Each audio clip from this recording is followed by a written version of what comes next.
It's sometimes said that it's better to be lucky than good, and in this case, I got extremely lucky.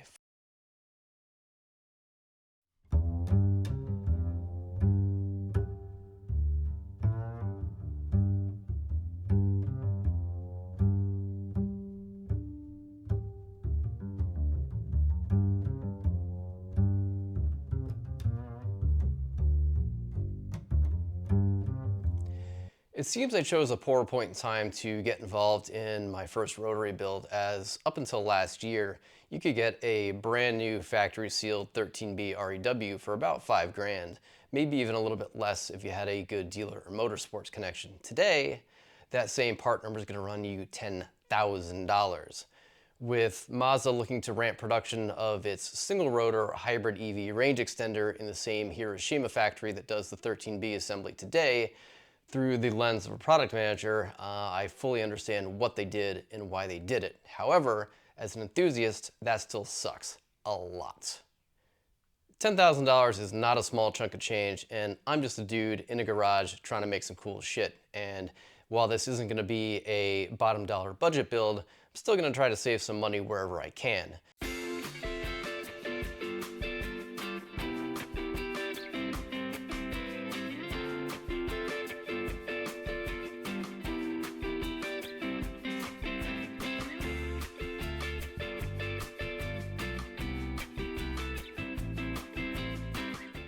A couple weeks go by of finding nothing but used up parts at top dollar, and then one evening I get a notification from eBay of a new 13B REW listing that turned out to be a stripped short block and transmission at an already attractive price. It was listed as is for parts only because it came out of a car that had burnt to the ground. That might seem like a problem at first, but most cars burn to the ground while they're in running condition, be it from an oil leak or a fuel leak or something like that. It didn't end up in the junkyard because it had no compression or other catastrophic engine damage. After a brief exchange, they agreed to sell it without the transmission, and then 3 days later, I had an extra crispy 13B delivered to my doorstep for a whopping $957. After unloading from the truck, I lubed up the internals with some ATF through the spark plug holes, intake and exhaust ports before attempting to spin it over. When I did turn it over, everything turned smoothly and I heard some compression noises. So I then installed a compression tester and was seeing about 50 to 55 PSI, just giving it a quick quarter turn with the ratchet by hand. So that was real promising. From there, we started to look at tearing it down, and unfortunately I do not have live footage of the teardown because, for one, I was not planning on doing a YouTube documentation at the time, and two, I was just too damn excited to tear into it and see what we had. So let's take a look at what was inside, and I think you'll be pretty surprised. So first we're going to take a look at our irons. Hold up, let's back up for a second. Before we get involved in the inspection, there were actually two indications that something greater than stock might be going on here. The first of which was a block-off plate on the oil metering pump, which is a common enthusiast modification if you're going to be running premix instead of the factory oiling system. The second, more interesting aspect was when we discovered that it did not have its normal hex head tension bolts, but instead had 12-point nuts on half-inch studs. And this is where it starts to get a little bit more exciting for what other modifications might be done internally. So let's go check those out now. So first we're going to take a look at our irons. You'll notice that I already cleaned them up a bit, and that was a very simple process because the fire did the hard work of burning off all of the oil and grease. It was just a simple wipe down with some acetone and then hit with a wire brush to clean up any of the surface corrosion or crud that was left behind. From there, we treated it with some phosphoric acid, and what that does is react with any remaining rust on the surface and turns it into an inert compound called iron phosphate. Has a black appearance and also functions to give the paint a nice surface to bond to and bite. The paint is Por 15 high temp. Chosen primarily because I just like the look of raw cast iron, and this is a high temp and affordable paint that's going to retain that look and hopefully last under the heat that the Rotary is going to put out. So after tearing into this, one of the first modifications that I noticed was a pretty well done street port. All the curves are blended nicely. The edges are nice and crisp. Somebody did a really nice job on this. The surface of the plates are in really good shape. There were some just visual marks of really just staining from the rotors sitting in one spot for an extended period of time, but there's absolutely nothing that you can feel with the pad of your fingers or catch a nail on. Everything was just visual. Looking inside any of the coolant jackets, everything is basically like brand new. I have to assume that these were brand new irons and not any used and lapped due to the condition of the coolant ports. There's really no corrosion to speak of whatsoever. Moving on to the center plate, same story, more mild street porting. Surface is in really great condition. Same thing around the edges for the seals. Nothing is chipped or broken, just a really nice, clean set of irons. On this one, I've already installed injector block-offs because unfortunately I'm not going to have room with the intake manifold to run injectors in the factory primary locations, but we're designed our intake to have them as close to the port as possible to retain drivability.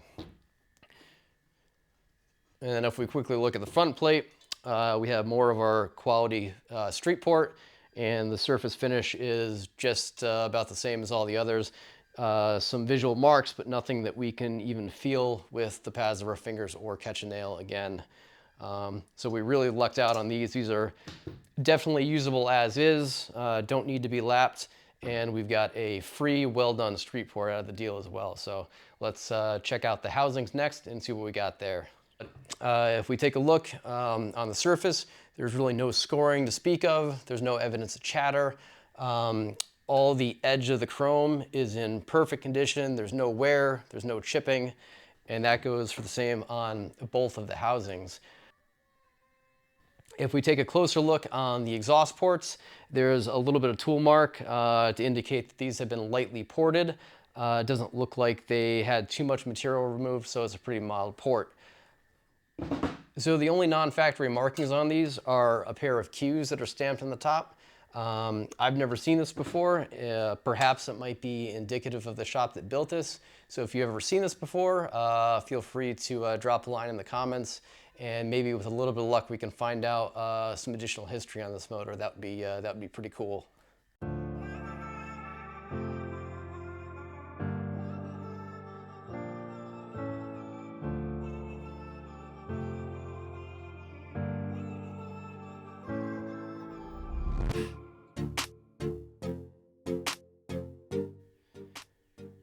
Let's take a look at some of our internals. First, we got our rotors, which cleaned up super well. These look almost brand new. There's no marks or scoring on these, no chipping. These things cleaned up super nice. And aside from being in great condition around our apex seal grooves, if we turn it to the side, we'll notice that these have actually been lightened and balanced. So we've got our balancing marks, and then a fair amount of material removed to lighten these things up. Again, somebody spent a good bit of money in this motor. Inspecting in the bearings, these are in really good shape. We're not going to have to replace these. Same on the other rotor. Bearing is in fantastic shape. So if we look at our stationary gears, the teeth are in great condition. There's really no wear to speak of. There's a little bit of wear on the bearings. We're going to replace these. There's no reason not to. They're cheap. A little bit of copper showing through there. And then on our other gear, same deal. Teeth are in wonderful shape, and again a little bit of wear on the bearing as well, so we'll go through and replace that. And we've got our E-shaft, again super clean. There's no scoring on the journals. This thing is going to be ready to drop in and go. There's no reason to do anything with this. We are of course going to measure all the clearances, make sure we're all good. We've got our oil pump. The gears are super clean. Doesn't look like any metal has gone through this, and everything here is good and reusable. So moving on to our studs, these actually have a fairly unique end shape to them. And Australian Rotary builder John Blanche was actually able to identify these on a Facebook group as from extreme rotaries in Australia. So that was pretty cool to not only interact with him, but have be able to identify where these were from. On the topic of the studs, whoever did the machining on this did a phenomenal job. The clearances are just about perfect, and there's almost no play at all.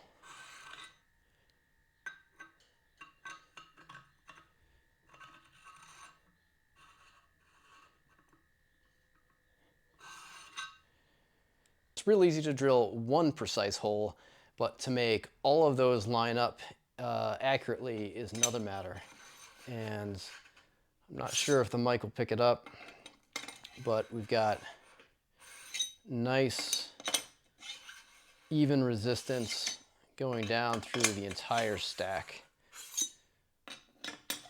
So whoever did this work was really paying attention to detail. And then last we have all of our apex seals and side seals all bagged and tagged. There was virtually no wear on any of the apex seals, and I'm going to go through and replace these anyway because I don't know where they're from.